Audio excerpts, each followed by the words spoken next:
Me to talk more on the importance of literacy is the director, AIFA Reading Society, Peter Bamkole. Thank you so much for joining us on TVC News at 6. Talk to us about the fundamental importance of observing the International Literacy Day. International Literacy Day is absolutely important for us to be able to draw attention of all and sundry to the fact that any society that is not literate can never develop. And so it is, like you said, it's a matter of dignity and human right. And it is important that each and every one of us must be aware. And so with a day that is set aside, help us to draw attention of all stakeholders, whether you're in the public, private sector, or non-profit like us, to be able to say, everybody, it has to be inclusive.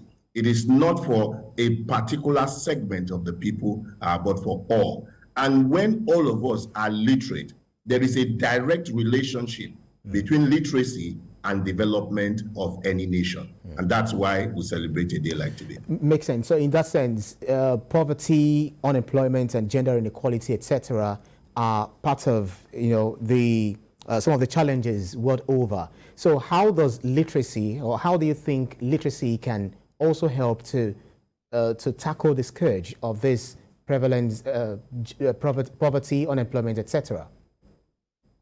Okay, for any literate community, they begin to reason beyond their environment. And we have seen this happen with what we do at AIFA.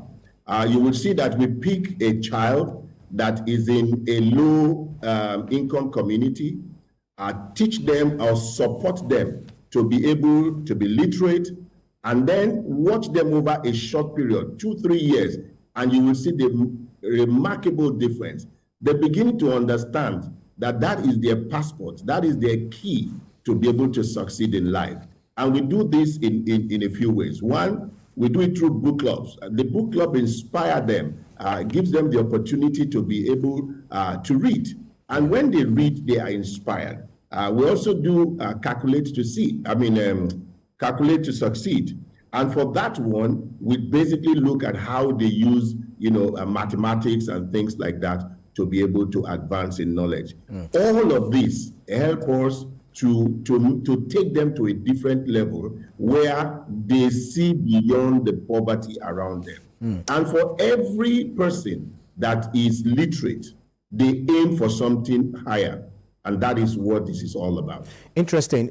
Considering the aftermath of the coronavirus pandemic, we're looking at the theme for this year's International Literacy Day. They said transforming literacy learning spaces. So how has learning evolved to especially this post-pandemic period? Yeah, pandemic has taught us that we cannot do things the same way that we have always done it. Traditionally, we have classrooms and the likes, but learning spaces go beyond that. We have workspaces, we have homes, believe it or not.